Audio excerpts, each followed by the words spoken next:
Amanda was thrilled to start her freshman year at the university. She and her new roommate, Lisa, moved into room 313 on the third floor and started decorating. That first night, Amanda was awoken by a strange knocking sound out in the hallway. She checked, but no one was there. The next night, the knocking returned, louder, right outside her door.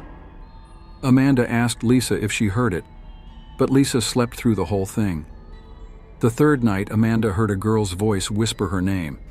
Now she was really freaked out. She told the RA, who investigated but found nothing unusual. Over the next week, the knocking escalated to loud bangs that shuttered the whole door. Amanda and Lisa both heard them now. Lisa complained to the RA several times, but was told it was just noises of an old building. But soon, other girls on the floor started reporting strange occurrences. Lights and faucets turning on by themselves, objects mysteriously falling over. Late one night, as Amanda studied at her desk, she heard heavy footsteps clomping up and down the hall. They stopped right outside her room. Then the doorknob rattled violently. Amanda leapt back, staring in horror as the rattling intensified, the door threatening to burst open at any moment. Then total silence. The rattling stopped. Amanda stood paralyzed, listening intently. 5 minutes passed with no further disturbance. Finally, trembling, she crept to the door and opened it slowly. The empty hallway stared back at her. Neither Amanda nor Lisa slept that night. The next morning, they resolved to get to the bottom of this. Lisa suggested they ask around about the history of room 313. Reluctantly, Amanda agreed, though she had a creeping suspicion she wouldn't like what they were about to discover. Amanda and Lisa spent hours in the library archives until they found the old article about Heather Walters, the student who had died in room 313. Amanda was convinced Heather's ghost was causing all the disturbances. Over the next few days, strange activities continued to plague the dorm. Students reported seeing a ghostly young woman in the halls who would vanish when approached. Room 313 became ice cold and emanated strange odors. One night, Amanda thought she saw a misty shape pass through her wall. Lisa remained skeptical and wanted more proof. She decided they should try to capture photographic evidence. The two girls rigged up a camera on a tripod aimed at room 313 and set it to automatically take pictures every few minutes throughout the night. The next morning, they grabbed the camera in excitement, scrolling through the photos. At first, everything seemed normal, but then Amanda gasped. In one frame, the faint outline of a female figure could be seen sitting on the empty bed in room 313. The timestamp was 3:33 a.m. Spurred by this sighting, Amanda became obsessed with contacting Heather's spirit directly. She started spending every night alone in room 313, sometimes calling out to the ghost, pleading with her to show herself. Lisa grew concerned for Amanda's safety and begged her not to stay there, but she refused to leave. One night, as Amanda sat alone in the dark room, the temperature suddenly dropped sharply.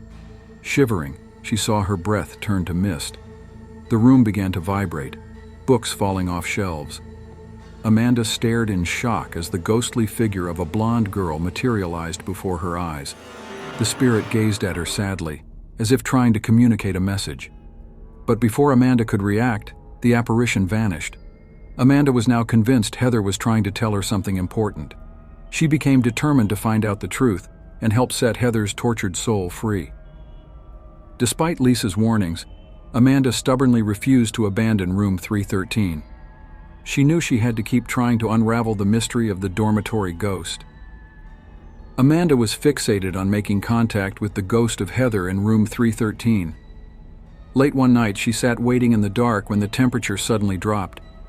A spectral figure materialized before her eyes, but it did not resemble Heather. The ghost took the form of a towering shadow, faceless, with no distinct human features. It loomed silently over Amanda, exuding an aura of unease. She asked, "Heather, is that you?" The entity did not respond. Amanda begged the spirit to communicate, but it remained eerily mute.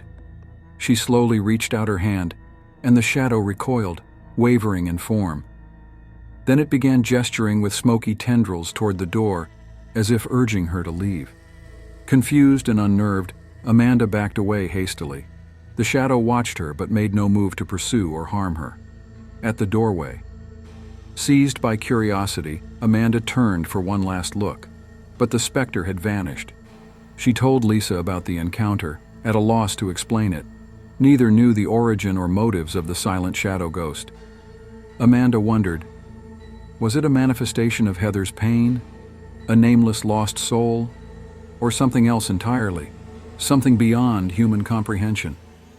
The ghost never fully appeared again, but Amanda continued sensing its ominous presence lurking in the dorms, keeping to the fringe of her perception, watching, waiting. She hoped that one day when she was ready it would return and reveal its true nature. Until then, the shadow ghost remained a disturbing mystery, neither kind-hearted nor malicious. In the end, Amanda chose to withdraw from classes, knowing she couldn't focus her studies with the specter looming over her. For now, she felt uniquely connected to it in some strange way she could not define. She hoped someday their two worlds would align again and bring clarity. But the mystery of room 313 would haunt her thoughts forever.